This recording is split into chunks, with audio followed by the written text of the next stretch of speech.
Today I'm going to demonstrate my Heavenly Heels sock pattern, but we're going to do something a little unusual, make a men's size 13 on a vintage Brother 8-button machine. They may be made on any machine, but this is to prove you don't need anything fancy for this design.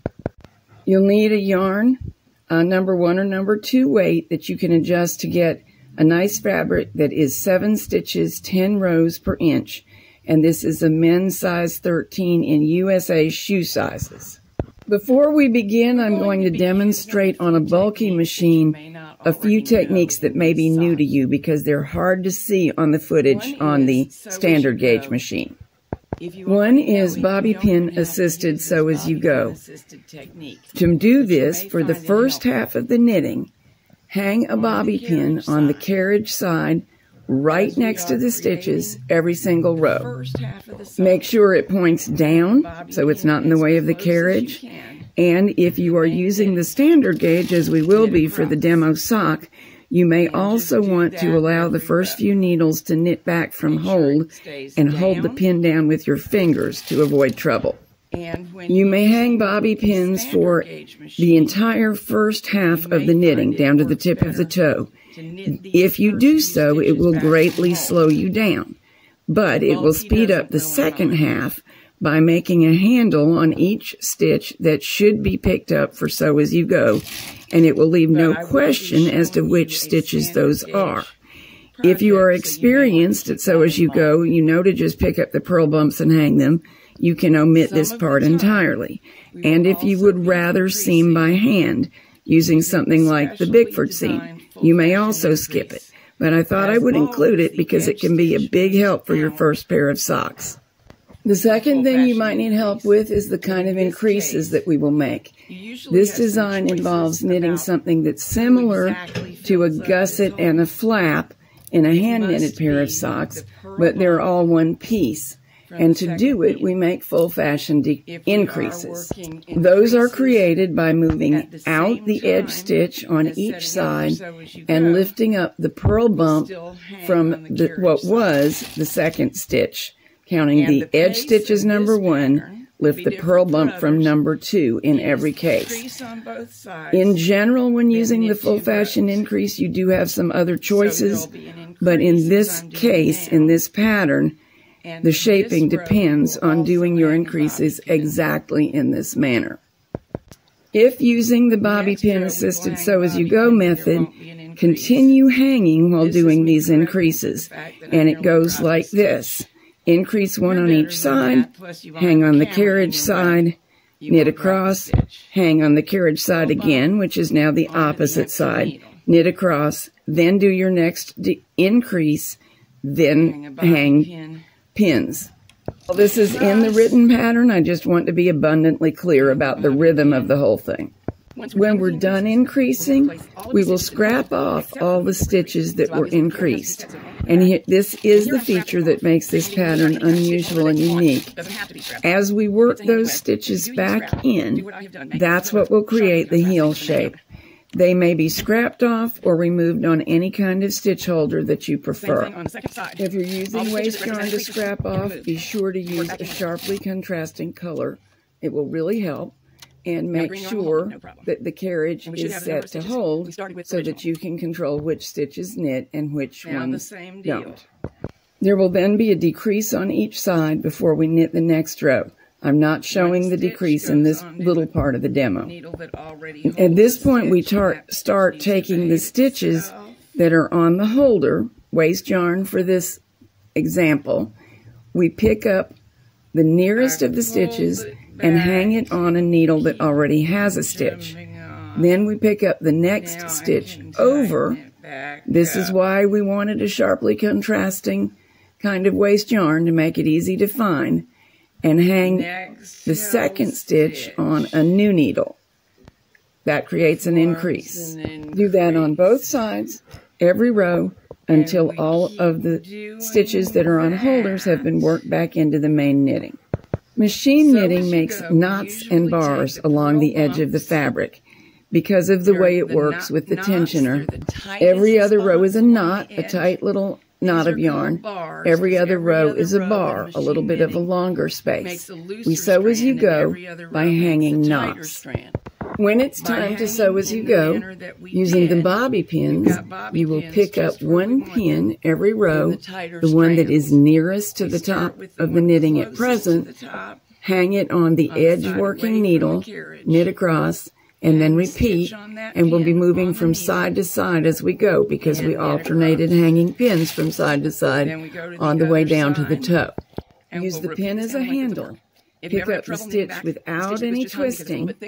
Hang it on the edge working needle, slide the pin out and set it aside, and repeat. Working on the standard gauge, you may find it difficult to knit the stitches for the first row after hanging because there are 2 on each. If that's ever the case, just allow them to knit back from hold, and that makes it just enough easier to be no problem whatsoever. Okay, that's all the tricky skills, and they're really not bad. Let's knit this sock. Remember, we want 7 stitches, 10 rows per inch. If you have to, do what I did. Add a little bit of run along to beef up your sock yarn. Cast on 36 stitches using the E-wrap cast on. Knit 36 plain rows. And don't hang any bobby pins for these rows. These 36 rows are the hung hem for the very top of the sock. If you want it to be wider or narrower, that is okay. I would not recommend narrower than 20 rows or wider than 80. When the hem rows are complete, hang the original E-wraps to close the hem. Every other needle is enough, but you can hang every one if you prefer. If planning to use the bobby pin method, now is when to start. Now knit down the back of the leg. I recommend 50 rows. So your total sock top is going to be in the neighborhood of 7 inches tall above the foot if you follow my directions. You may make it taller, but this sock is not designed to be a knee sock. It won't stretch over most people's calves. And it may be shorter if you want shorty socks. But you'll see me making a 50-row top length. Now we'll begin making the increases using the method that I showed you earlier, which is the outer stitch on each edge moves out 1 entire needle space. That leaves an empty needle. We fill that needle with the purl bump from what was needle 2 from the edge. I changed tools a couple of times during this demo to show you that you may like the 1-prong tool best for the job of increasing and lifting purl bumps, but you may not. A tool with a little hooked end like a dental tool can also be useful. Remember that knitting the first few needles on the side where the pin is hung can make a nicer, neater, tighter stitch and place less stress on both the knitting and the carriage. There will be 13 increases on each side, a total of 26. After the final increase, knit to the left. If you're using pins, hang a pin and knit to the right. Now change the carriage settings so that when needles come all the way forward, they stay in hold position. The machine won't knit them. And scrap off the 24 right stitches first, then move the carriage across, put the 24 stitches on the left into work, and scrap them off. That should leave 14 stitches in the middle. Decrease 1 on each side, and now you will have 12 stitches. Knit across and begin working the stitches that are on the waste yarn back in the manner that I showed you. The nearest stitch goes on the end needle that already has a stitch on it. The next stitch goes on the next needle over, creating an increase. Do that until all the stitches are worked back in. You should end up with the perfect amount. In other words, you should end up with 1 stitch to go on a working needle and 1 stitch to create an increase 12 times on each side. Both sides are done on every row. And here is yet another kind of tool that you may enjoy using. This is an actual dental tool retired from a dentist's office. Apparently at a certain point, they can't sharpen them and maintain the shape that they need for the job, and sometimes you can get a hold of a retired one.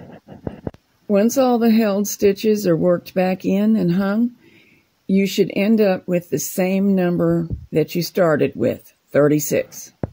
Next, we knit the bottom of the foot. We're still on the first half of the foot, so if you are using the bobby pin method, keep hanging bobby pins. As you see, you're going to need quite a supply. There are 70 bottom of foot rows for the size 13 men's sock. So far, we're up to here on this diagram of how the sock is made. Let me make it a little bigger. The pink part represents both the hem top that we knitted and the straight part of the leg. There are a number of styles that you have an opportunity to knit. You could have made ribbing or any number of things, and I just showed you a hem top with a straight piece of leg. After that, we knitted the heel increases, then we worked the extra stitches back in and knitted the bottom of the foot. Next, we're going to shape the toe. I'm going to show you the short road method because it's my favorite. The book also includes a method for decreasing and increasing in case you hate short rows. Either way, the toe will look like this. In a minute, you'll see a picture with the toe on its side, and you can see where the short rows make little marks on the side of it. If you increase and decrease, that area will be a seam instead of what it is. As with the special techniques, I'm going to short row you an imaginary toe on a bulky so you get a better look at what I'm doing. But I'll also tell you exactly what you should be doing on the standard. You have 36 stitches in work. Make sure the carriage is set so that it will hold the needles that come into hold. Knit across, put the last needle that knitted into hold. Knit across, put the last needle that knitted into hold, just as I'm doing here, and keep on doing it until only 12 needles are in the normal working position. That is a third of the needles that were previously in work. I have 24 stitches in work, so I'm going to short row down to a third of what mine are, which is 8 stitches still in the working position. Then, before knitting the next row, on the side away from the carriage, place the needle that's in hold next to the last needle that actually knitted on the previous row back into work. Knit across, do the same on the other side, and repeat until all of them have knitted once. At that point, the toe will be complete. The secret to successful short rowing without dropped stitches is what you see me doing. Keeping weight, whether by hanging claw weights or using your fingers to manipulate the knitting, right below where the knitting is forming the pouch.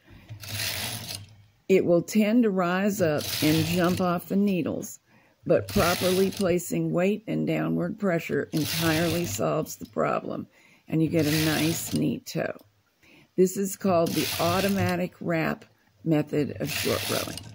Now that the toe is complete, we'll knit the top of the foot, the second cuff and leg, and the sock will be complete. This is the part of the work where we hang the pins if using the sew-as-you-go method assisted by bobby pins. You may wish to go back and review the beginning of the movie when I went into detail about it. Each pin serves as a little handle. It will allow you to lift each stitch without twisting it. You can get a good look at the orientation if need be. And then always remove the bobby pin and set it aside before knitting the next row. Especially on a standard gauge machine, keep running your hands down the sides of the work to make sure you did not accidentally flip a bobby pin up and into the way of the carriage. That's disastrous. It causes a ghastly jam. It really doesn't happen that often, but just be mindful. Keep hanging pins all the way up until you hit the original hem, and then we'll knit a second hem. Of course, if you are sewing as you go without pins, instead of what I just said, keep hanging purl bumps. If you are not going to sew as you go, you're going to seam later, make sure that you knit the same number of rows as you did below the first hem and before beginning the heel shaping. When all the leg rows are complete, take a length of similar yarn to your main yarn, but not identical. That will make it much easier to do the next step.